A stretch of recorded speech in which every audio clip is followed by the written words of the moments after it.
A would-be dogfight turns into a group hug, and Democrats' impeachment efforts move forward. I'm Ben Shapiro. This is The Ben Shapiro Show.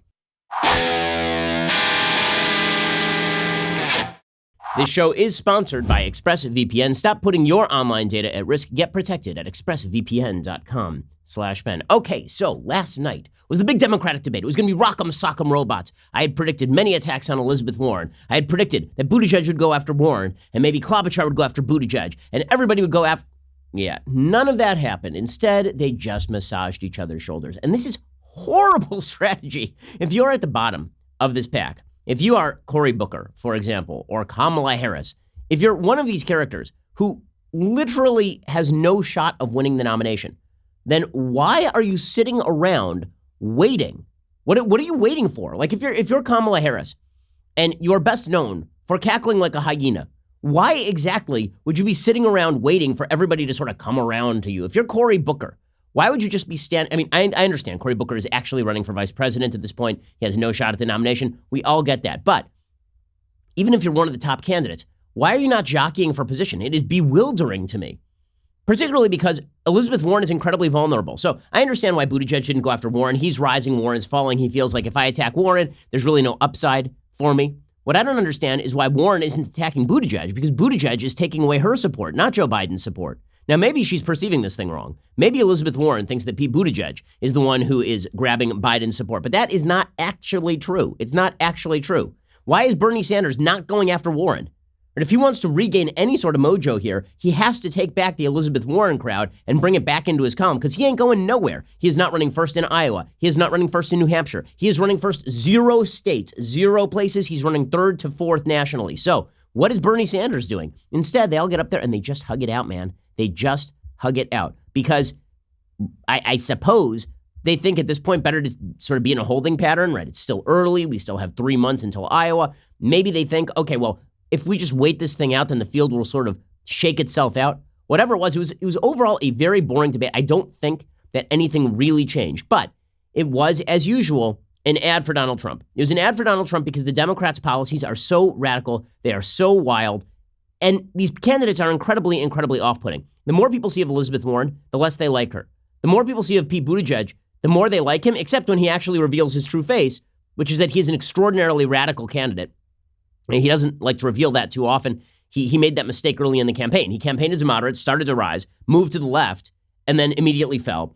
Is campaigning as a moderate again, is starting to rise again. But whenever people see the real Pete Buttigieg, it's a problem. The good news for Pete Buttigieg is that Pete Buttigieg is able to mask that really well. Joe Biden, everybody knows who he is. So there's a lot of talk today about Joe Biden falling down on the job, Joe Biden having a bad debate. And the reason people are saying that Joe Biden had a bad debate is because Joe Biden was basically somnambulant during this entire primary season, right? He's basically a sleepwalker. He is comatose. He is not alive. I mean, he's if you shot electricity through his body, perhaps he would move. I mean, that really is sort of the that's the rip on, but that's all priced in at this point. And then Bernie Sanders is just Bernie Sanders. He will always be Bernie Sanders. 100 years from now, Bernie Sanders will be Bernie Sanders because he always was Bernie Sanders. He's the high school principal from Back to the Future. That dude never had hair. Bernie Sanders was always a crazed old loon bag, even when he was 25. So did anything change last night? The answer really is no, but the people that helps are Buttigieg and Biden. It does not help Warren. It does not help Sanders. Okay, so with all of that said, let's get into what was actually said during this incredibly, incredibly overall boring debate. So first off, there's the moderators are just terrible because it's an MSNBC debate. That means that every single question is basically a kiss-ass question. Oh, could you possibly be more wonderful? Oh, could you possibly tell us why you're so wonderful? Now, Fox News gets a lot of flack for being biased. When Fox News held presidential primary debates in 2016, it created all sorts of controversy and all sorts of heat, so much so that Donald Trump actually skipped one of the debates because he didn't want Megyn Kelly asking him questions. You will never see a Democrat skip one of these debates because the only thing they have a chance of missing is an ice cream cone handed them by Rachel Maddow. That is the only thing that none of them have to fear being asked a tough question by Rachel Maddow. None. 0. So here is just to prove my point, here is a quick montage, not cut by us, cut by, was Washington Free Beacon? Somebody cut a quick montage of this, of all of the moderator questions last night, or many of the moderator questions last night. And I mean, they brought their massage oils with them, man. Listen to these questions. How central should the president's conduct uncovered by this impeachment inquiry be to any Democratic nominee's campaign for president? How central would it be to yours? Mr. Ray recently told Congress, quote, the majority of the domestic terrorism cases that we've investigated are motivated by white supremacist violence. Congresswoman Gabbard, to you, as president, would you direct the federal government to do something about this problem that it is not currently doing? Vice President Biden, you've suggested in your campaign that if you defeat President Trump, Republicans will start working with Democrats again. But right now, Republicans in Congress, including some of whom you've worked with for decades, are demanding investigations not only of you, but also of your son. Okay, so now, so every single question is, could you possibly be more far left? Like, let's just push you to the left.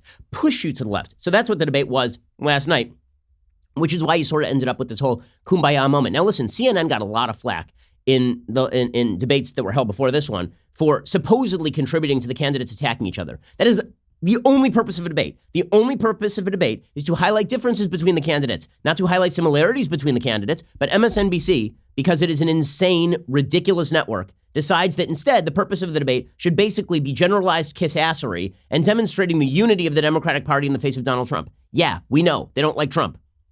If anything was illuminated last night, I'm waiting to hear it.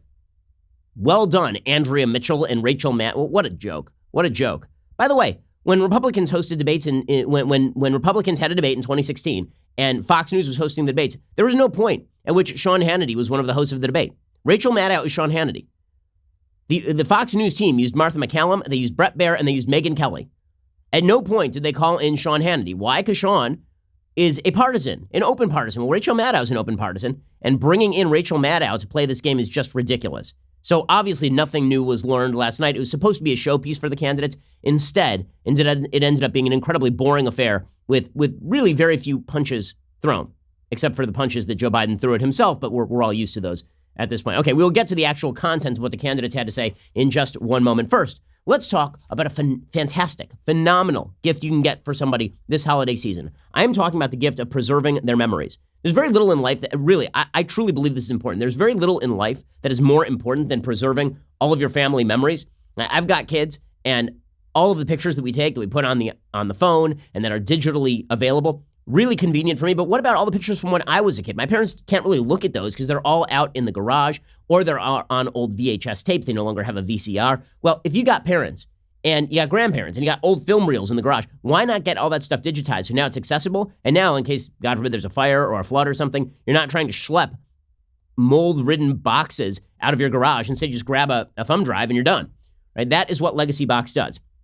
Legacy Box allows you to take their Legacy Box kit, fill it up with all your stuff, send it to them, and then in a couple of weeks, you get all your originals back, plus perfectly preserved digital copies ready to watch, share, and relive. Get started preserving your past today. Go to legacybox.com/Ben to get 40% off your first order. Save your time and your memories. Go to legacybox.com/Ben. Save 40%. Legacybox.com/Ben. Get that special deal. Save 40%. Makes a great holiday gift, by the way. Okay, so the debate begins, and the beginning of the debate is all about how Donald Trump is a big, mean, very bad man who's very mean.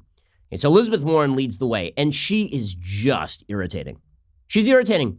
Amy Klobuchar is certainly not as irritating as Elizabeth Warren.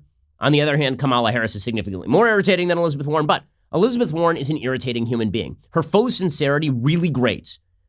Okay, so I'm very friendly with Senator Ted Cruz, but during the 2016 campaign, there is no question that Senator Cruz came off as insincere in his affect, right? It's just a problem that Senator Cruz has in his affect when he speaks on stage. Elizabeth Warren has the exact same problem, except more so. Right? She appears to be trying too hard at nearly every point. So here's Elizabeth Warren talking about constitutional principle, the same lady who says she's going to propose a 2% wealth tax, which is utterly unconstitutional. It is completely unconstitutional. She's going to pay for all of her programs with a tax that is not available under the Constitution, Article 1, Section 9. Okay, she's wildly disingenuous, but here she is talking about the value of the Constitution that she cares so deeply about. We have to establish the principle, no one is above the law.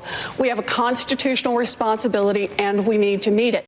Oh, wow, the enthusiasm, the fake enthusiasm. God, she is so awful. My favorite answer to the how bad is Donald Trump question came from Amy Klobuchar, who decided, it'd be worthwhile. I'm going to quote Jimmy Carter, the worst president of the last 50 years, to talk about honor and dignity and integrity. A guy who was ousted from office after he's the only president of the last 50 years ousted from office after one term with no huge third-party threat like Ross Perot in the wings. Here's Amy Klobuchar citing Jimmy Carter as an inspiration. I was thinking about this when I was at the Carter Presidential Museum, and on the wall are etched the words of Walter Mondale when he looked back at their 4 years, not perfect, and he said this: "We told the truth, we obeyed the law, we kept the peace." We told the truth, we obeyed the law, we kept the peace.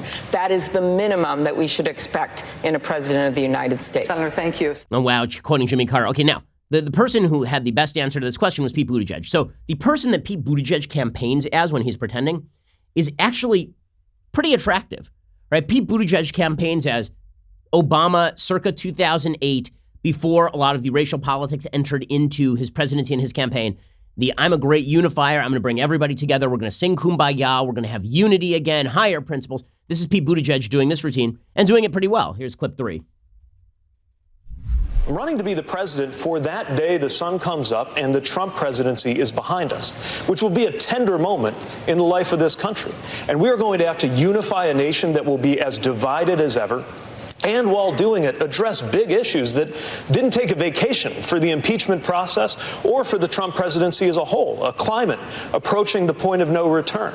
The fact that we've still got to act on health care. Kids learning active shooter drills before they learn to read. And an economy where even when the Dow Jones is looking good, far too many Americans have to fight like hell just to hold on to what they've got. Okay, Buttigieg is very good at this. The reason Buttigieg is very good at this is because the question was about Trump, but he made the answer about what he's going to do as president beyond Trump, right? That's actually a very smart tactic, as opposed to Elizabeth Warren, who went into battle militant mode, and Amy Klobuchar, who is citing Jimmy Carter or something. Buttigieg says, no, we're going to have this moment, and then I'm going to unify the country. Now, Joe Biden's response, okay, this was his very first answer, his opening statement. Okay, Joe Biden says the right thing, but he looks as though he is actively going to collapse on the stage. He looks as though he is going to actually faceplant. Like it's going to be one of those comedy movies where the person just stops, clutches their chest, and keels over. Here is Joe Biden's opening statement. He says something true, but he also happens to be experiencing some sort of trouble while he is saying it. You have to ask yourself up here, who is most likely to be able to win the nomination in the first place, to win the presidency in the first place? And secondly, who is most likely to increase the number of people who are Democrats in the House and in the Senate? Okay, and I mean, he was like this the whole debate. He couldn't get through a sentence without stumbling because he's not going to get through a sentence without stumbling. So, just from those opening statements, Buttigieg is the best at this. And Buttigieg has not had a bad debate yet, right? I mean, Buttigieg has really performed well in these debate circumstances. They're almost tailor-made for him. He is smooth. He never gives a straight answer. He's quite good at this. Also, when you contrast him with Warren, again, he looks much more attractive than Warren as a candidate to sort of the general population and particularly people in the swing states. The reason for that is because Elizabeth Warren has decided that she is going to run full-scale, hardcore progressive and alienate as many people as she can. So the candidates were asked about unity. This is a question tailor-made for Buttigieg. But Warren is asked about unity. And her answer about unity is, I am going to cram taxes down your throat, and I'm going to say that if you built a business in this country, it's because there's a road in front of your business. That was considered a gaffe by Barack Obama in 2012. People forget this because Romney lost the election. But in 2012, when Barack Obama did the whole, you didn't build that, and then cited Elizabeth Warren's idiotic 2011 speech where she suggested that the reason that your business is successful is because we have a public school system. Well, that doesn't explain why many businesses are not successful. Well, Elizabeth Warren just says it straight out. She's asked, how are you going to unify the country? She says, I'm going to go to the rich people's houses and I'm going to rob their safes, basically. This is not a good answer. Doing a wealth tax is not about punishing anyone. It's about saying you built something great in this country, good for you. But you did it using workers all of us help pay to educate. You did it using getting your goods on roads and bridges all of us help pay for it. You did it protected by police and firefighters all of us help pay the salaries for.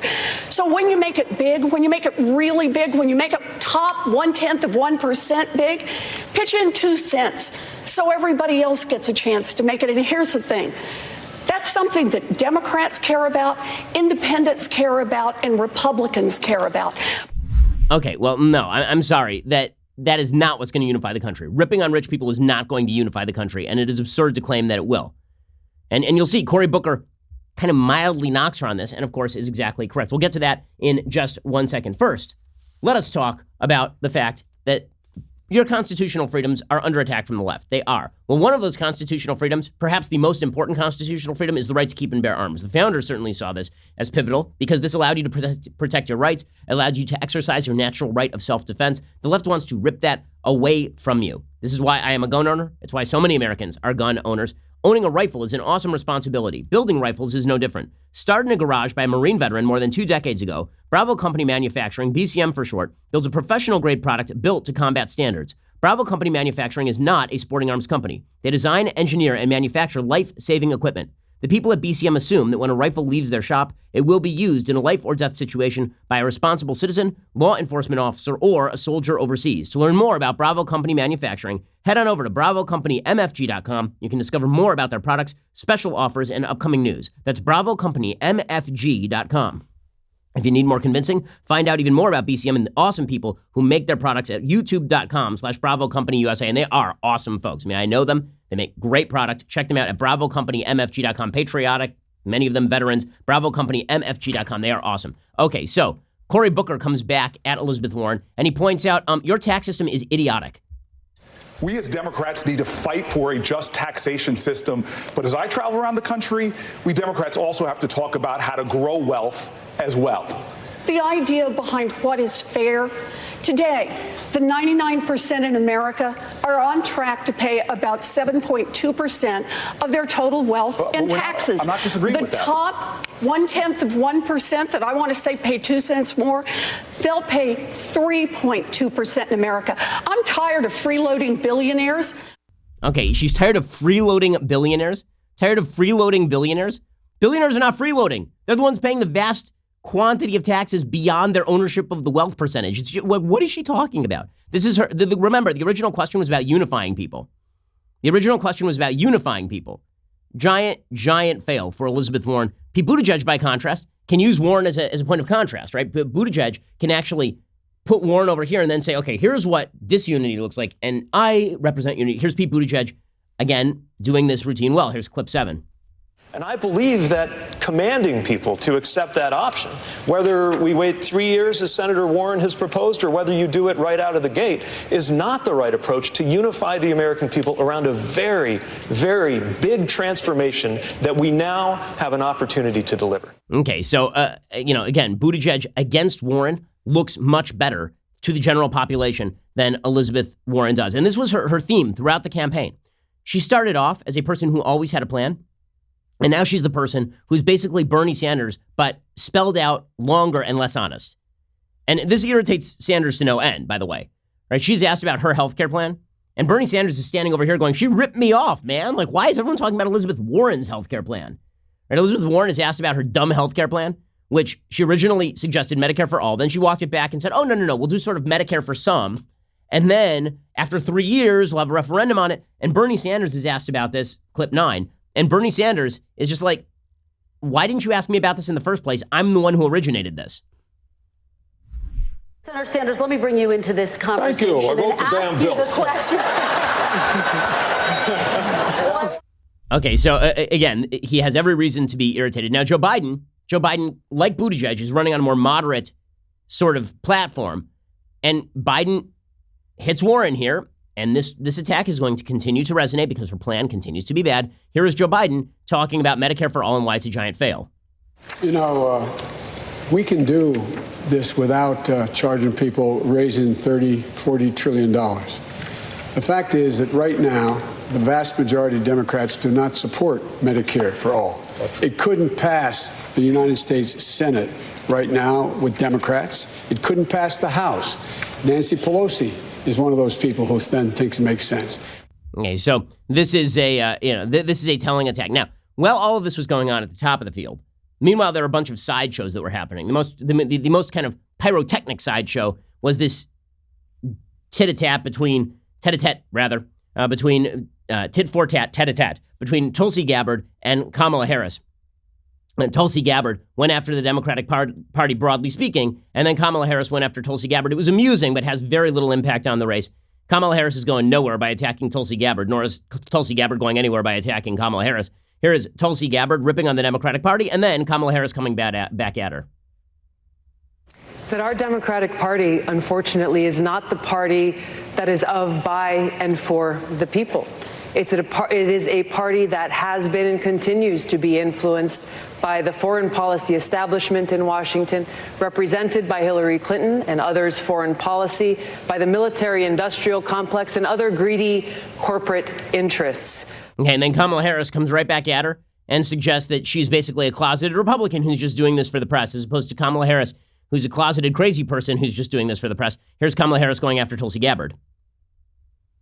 I think that it's unfortunate that we have someone on the stage who is attempting to be the Democratic nominee for President of the United States, who during the Obama administration spent 4 years full-time on Fox News criticizing President Obama. That's who ridiculous, has spent full-time, That's who ridiculous. has spent full-time criticizing people on this stage as affiliated with the Democratic Party. When Donald Trump was elected, not even sworn in, buddied up to Steve Bannon to get a meeting with Donald Trump in the Trump Tower, fails to call a war criminal by what he is as a war criminal, and then spends full time during the course of this campaign, again, criticizing the Democratic Party. Okay, again, Kamala Harris is going to win no points with the audience for going after Tulsi Gabbard, and Tulsi is happy to take it because she ain't going anywhere in this race, right? And she's not going to be the Democratic nominee. Maybe she'll run as an independent or something.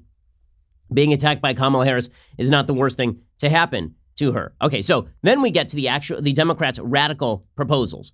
Okay, and the radical proposals are just insane. This is particularly true when you get to their proposals on climate change, which bear no relation to reality at all in any way.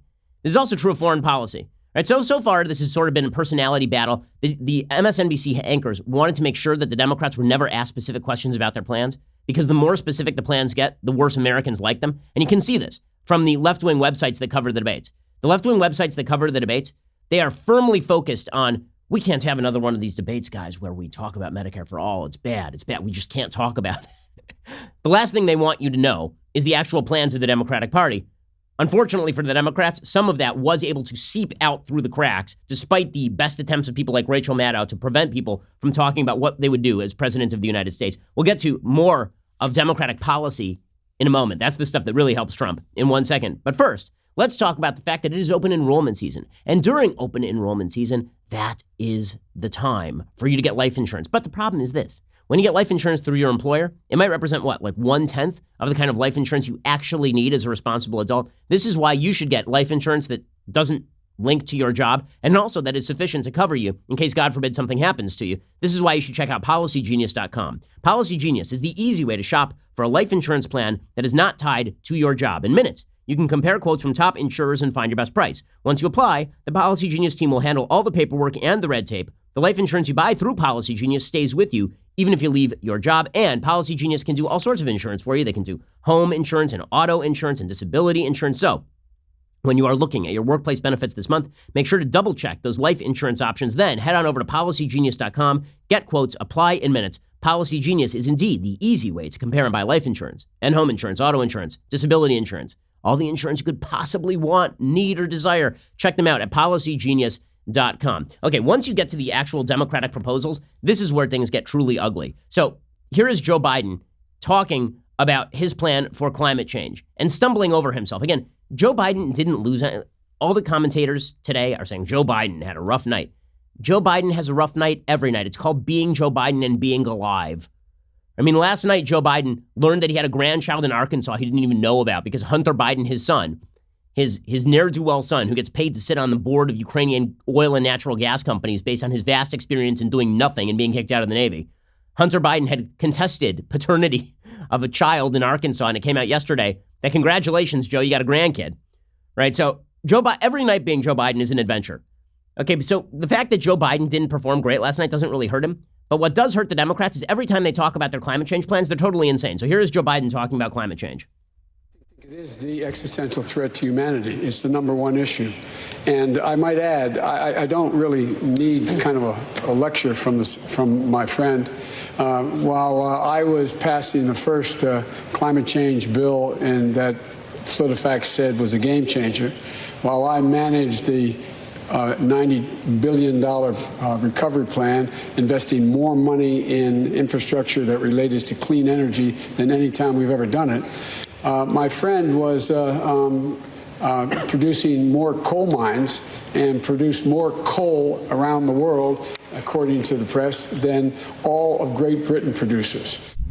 Okay, so, I mean, him ripping on Tom Steyer ain't going to help him. But the fact that he's talking about, like, these, it's an existential threat to humanity, the number one issue, PolitiFact, coal mines, come on. Okay, and that's not even as bad as Bernie Sanders. Right? Bernie Sanders is the one who's just like, money is everywhere. It's everywhere. It's in my pockets. It's in my pudding. There's money everywhere.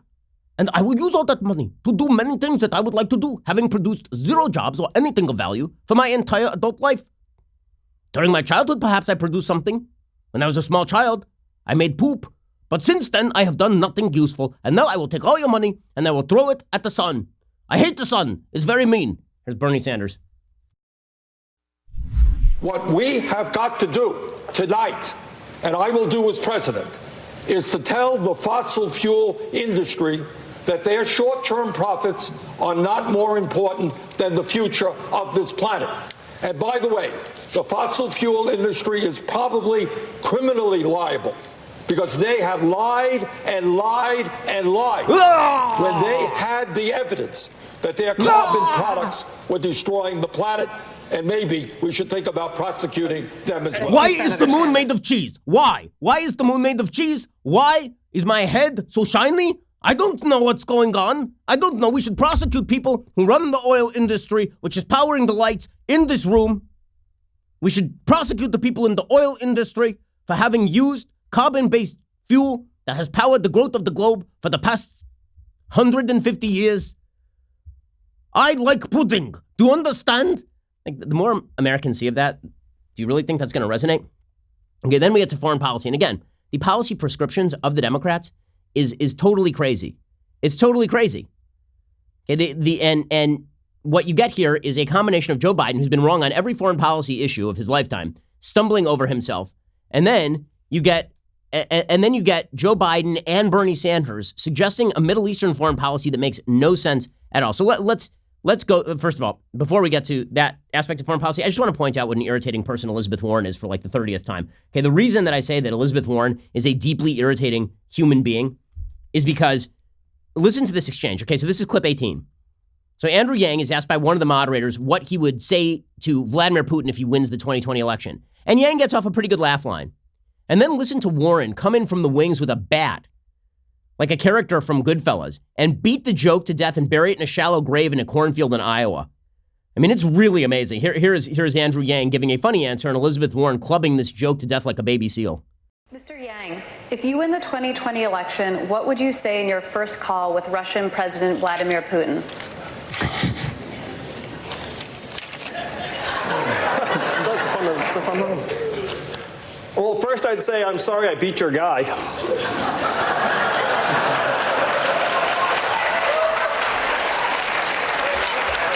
Or not sorry. Not sorry. It's a sorry, not sorry. Oh my God.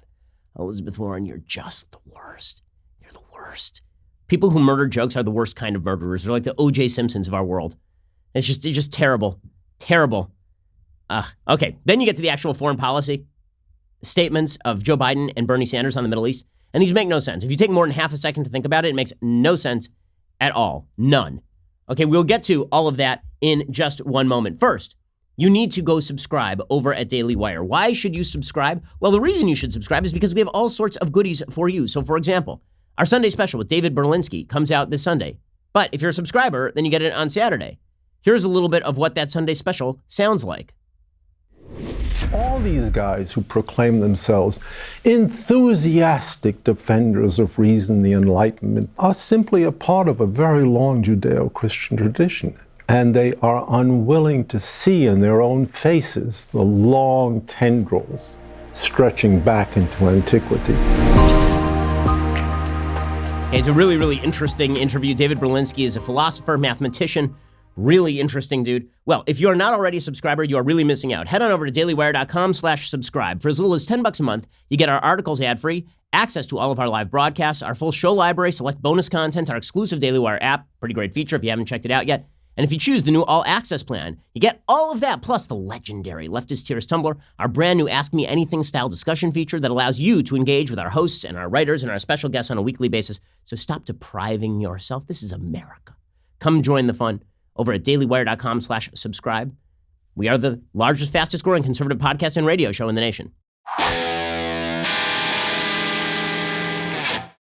Okay, so Joe Biden and Bernie Sanders lay out the Democratic foreign policy, and suffice it to say, it is completely ignorant of the situation in the Middle East. So Joe Biden is asked about his policy on Saudi Arabia. Now, Saudi Arabia is a disaster area, and Saudi Arabia is a repressive Islamic dictatorship.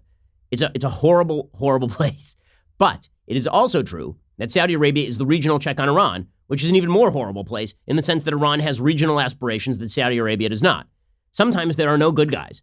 But according to the Democratic Party, the solution in the Middle East is to defund the government of Saudi Arabia so that presumably the Iranians will be able to maximize their regional power and so that the Saudi government is in danger of falling to Islamic radicals who are more radical than the Saudi government, which is in fact the danger in Saudi Arabia, which would be a danger to not only global oil supply, but also a danger to the region because if you have even more militant people in charge of Saudi Arabia, how do you think that's going to go with Iran? Here's Joe Biden, though, suggesting that because Saudi Arabia is horrible and terrible, therefore we should think about ending our relationship with Saudi Arabia, which would benefit Iran. There's very little social redeeming value in the present government in Saudi Arabia. And I would also, as pointed out, I would end the subsidies that we have, end the sale of material to the Saudis who they're going in and murdering children and they're murdering innocent people. And so they have to be held accountable. Okay, so, again, I'm fine with holding the Saudis accountable, but what he's talking about is defunding the Saudis. Bernie Sanders goes even further. So Bernie Sanders is a complete loon bag. Not only that, he's an anti-Israel radical loon bag. So here's Bernie Sanders comparing the state of Israel to Iran and Saudi Arabia.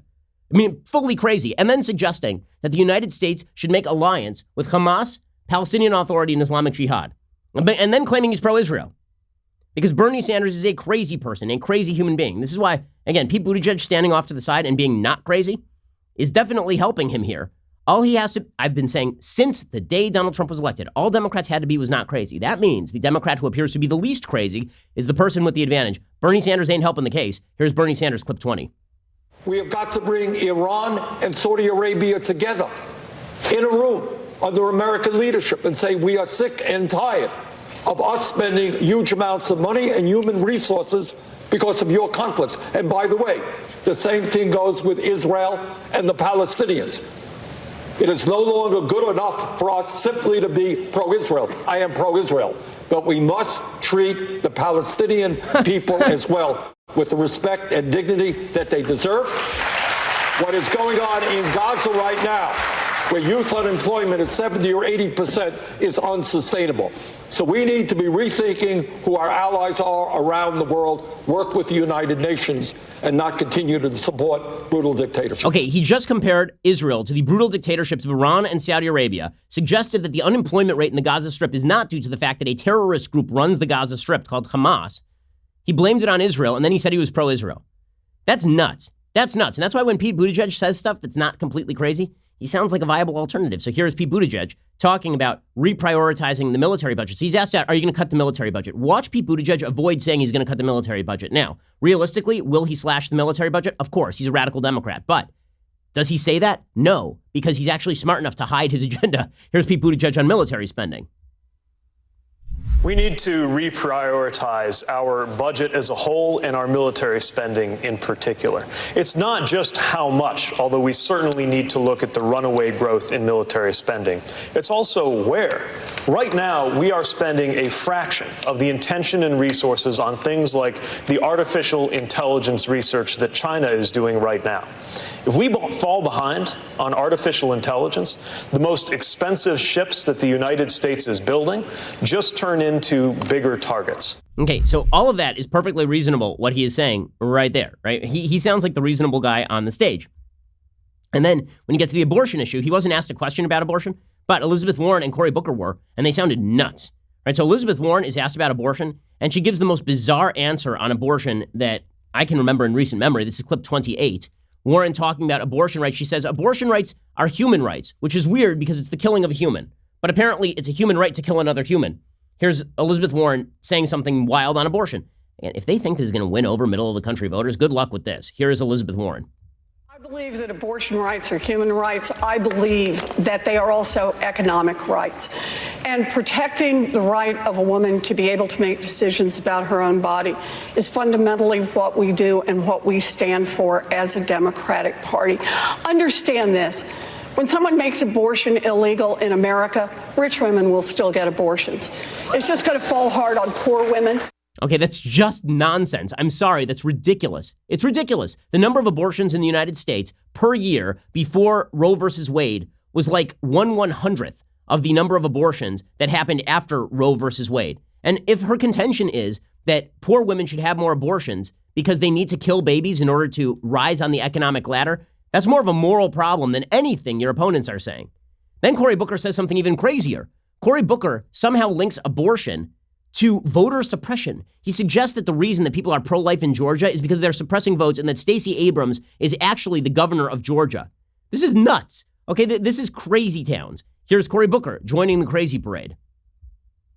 This is a voter suppression issue. Right here in this great state of Georgia, it was the voter suppression, particularly of African-American communities, that prevented us from having a Governor Stacey Abrams right now. Yes. And this bill, opposed by over 70%, the heartbeat bill here, opposed by over 70% of Georgians, is the result from voter suppression. Really? That's the result of voter suppression. So it's not that the state legislature passed a bill signed into law by the governor, all of whom were duly elected. No, it was voter suppression. By the way, you want to talk about the ultimate voter suppression? How about the killing of potential voters before they have a chance to be born? That seems like a pretty effective form of voter suppression. Okay, but in the end, what is this Democratic Party debate really about for all of these candidates? In the end, it's about your intersectional credentials. And listening to why Democrats believe they are qualified to be president is highly, highly amusing.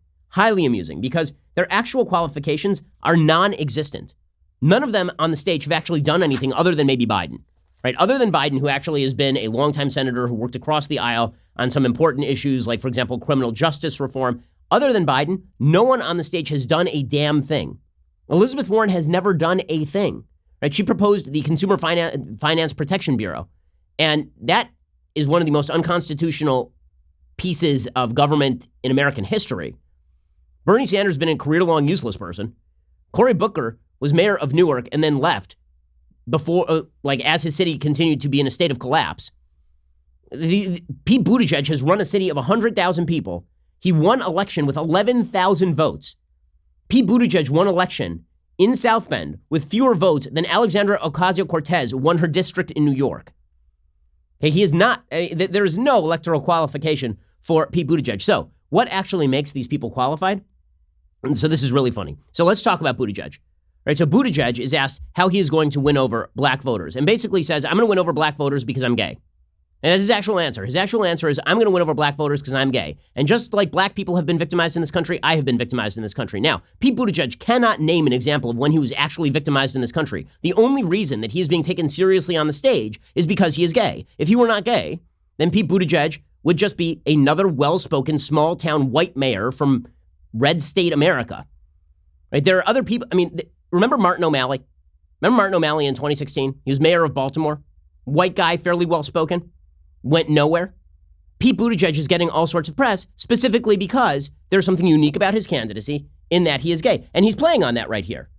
But if you're going to say that Pete Buttigieg is victimized in the same way that black Americans historically have been victimized in America, that's absolute sheer, it's just crap. It's not true. Mike Pence was governor of Indiana when Pete Buttigieg came out of the closet, which, by the way, was only like 5 or 6 years ago. Right? He came out of the closet, got married to his partner Chase like 3 or 4 years ago, if I'm not missing the timeline. He only came out of the closet publicly once he was already mayor of South Bend, Indiana, at which point Mike Pence was like, go and be well, basically. Like, at no point in Pete Buttigieg's life has he faced actual serious hardship for being a gay man in America. If he can name it, I'm willing to hear it, but he certainly is not, his history is not the history of black people in America. Here's Pete Buttigieg, though, trying to make the case that he should be president of the United States because he has intersectional valor. Here's clip 24.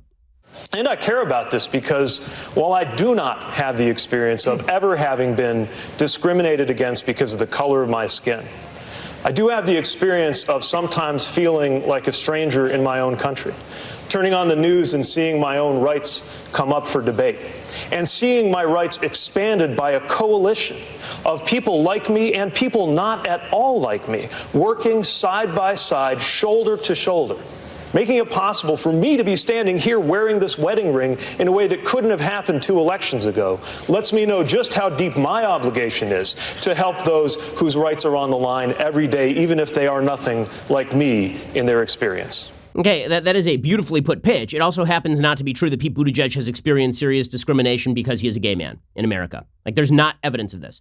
I'm waiting to hear the evidence of this, other than just the generalized argument that until 2015 Obergefell decision, he could not get a tax break from the government for being married. Civil unions were still available in Indiana, so far as I'm aware, and no one was prosecuting him for living with another man. So none of that was on the table.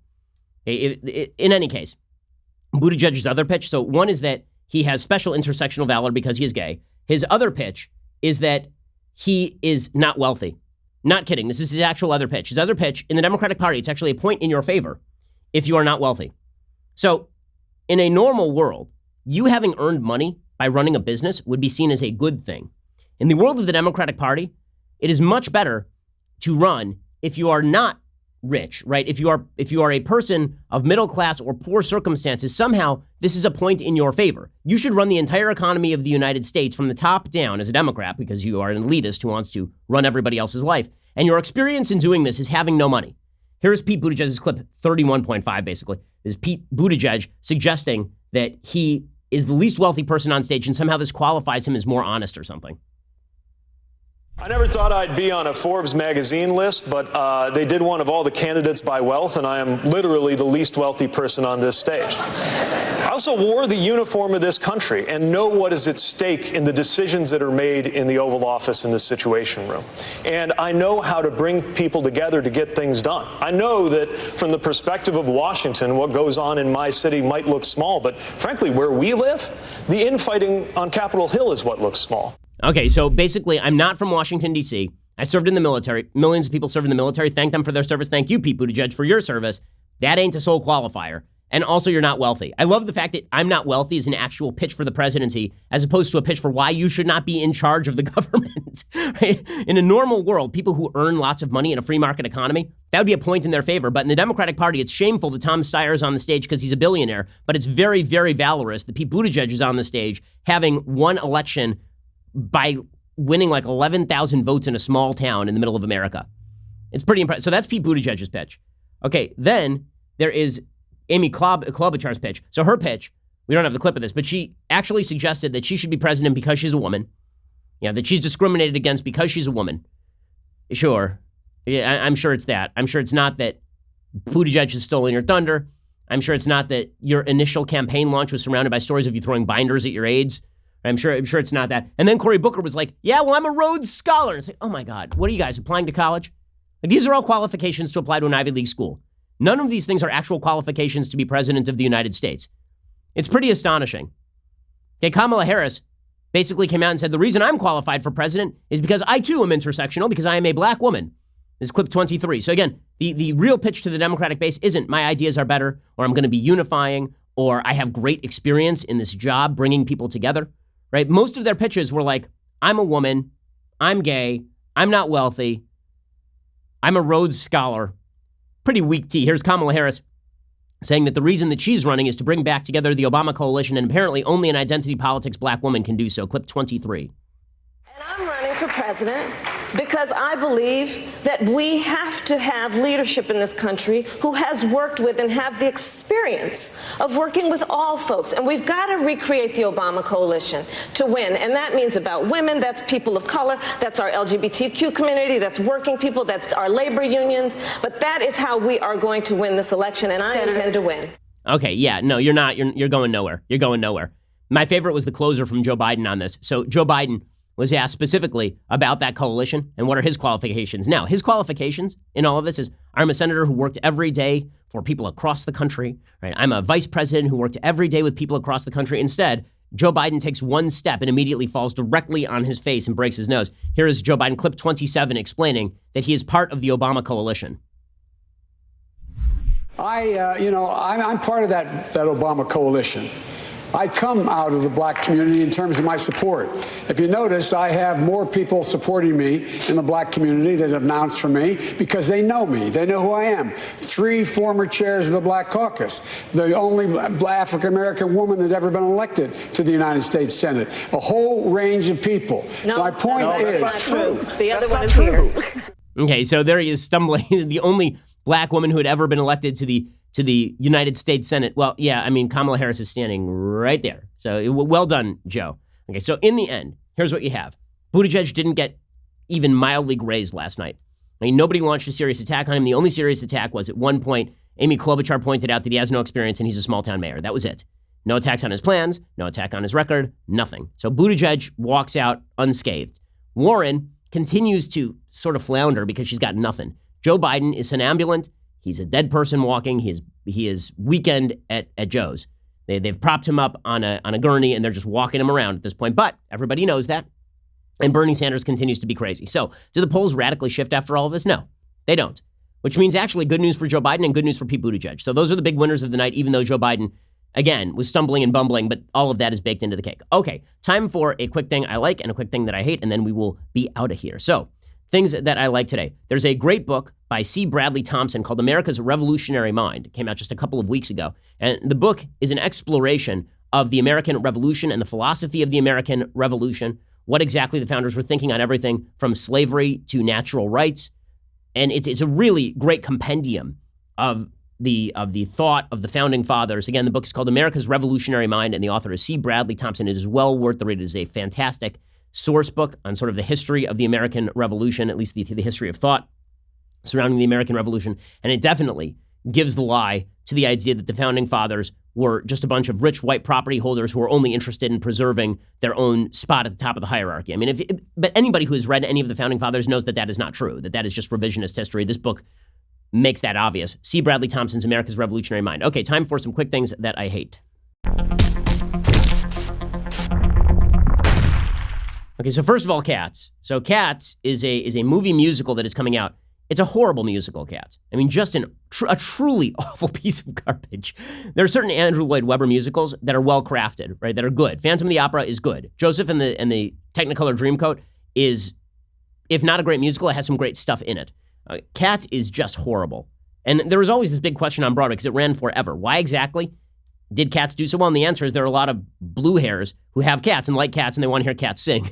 So the only problem with this is when you transfer this to film, it is the creepiest crap anybody has ever seen. They've released a second trailer now. Now, the first trailer creeped everybody out because it was anthropomorphized cats who were human beings singing to you, and it was scary and creepy like a childhood nightmare come to life.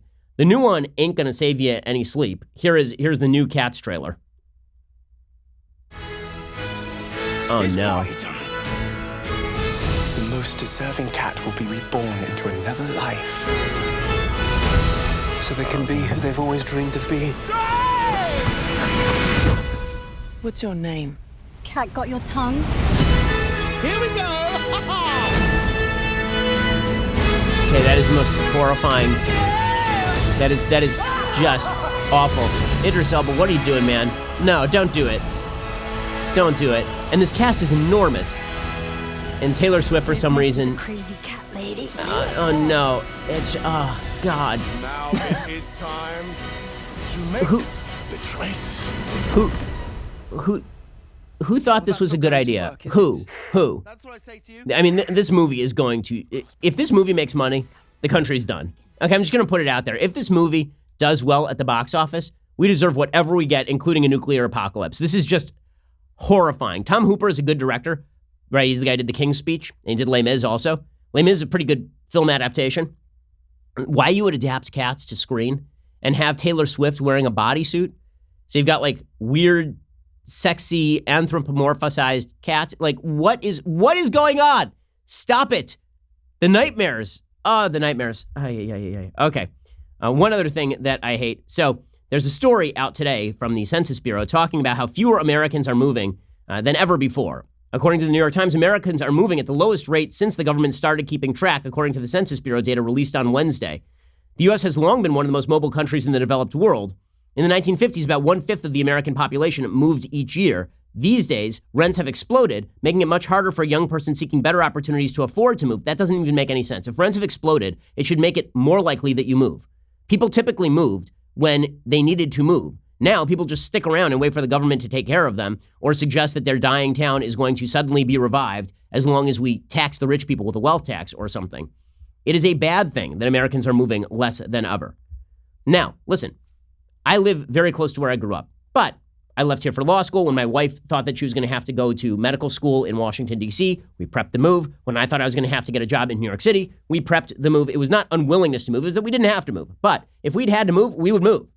If we have to move our entire company, we'll move our entire company. The fact is that willingness to move is a good sign that you are willing to make your life better. And the fact that more Americans are not moving in a time of great prosperity and easy mobility, it used to take a long time to move. Now you can do it in like 2 days across the country. That shows that there is something amiss in the way Americans are thinking about what their lives ought to be. As I've said before, the only thing you're guaranteed in America is the adventure. If you're not going to take advantage of the adventure, then you're missing not only half the joy of life, but you are also missing a lot of opportunities. So, get on your running shoes and be willing to move if the opportunity crops up somewhere that you don't live. Alrighty, we'll be back here later today for 2 additional hours, including all your impeachment gate updates. I'm Ben Shapiro. This is The Ben Shapiro Show. The Ben Shapiro Show is produced by Robert Sterling, directed by Mike Joyner, executive producer Jeremy Boring, senior producer Jonathan Hay. Our supervising producer is Mathis Glover, and our technical producer is Austin Stevens. Assistant director Pavel Wydowski, edited by Adam Sayevitz. Audio is mixed by Mike Coromina. Hair and makeup is by Jesua Olvera. Production assistant Nick Sheehan. The Ben Shapiro Show is a Daily Wire production. Copyright Daily Wire 2019. On the Matt Walsh Show, we're not just discussing politics. We're talking culture, faith, family, all of the things that are really important to you. So come join the conversation.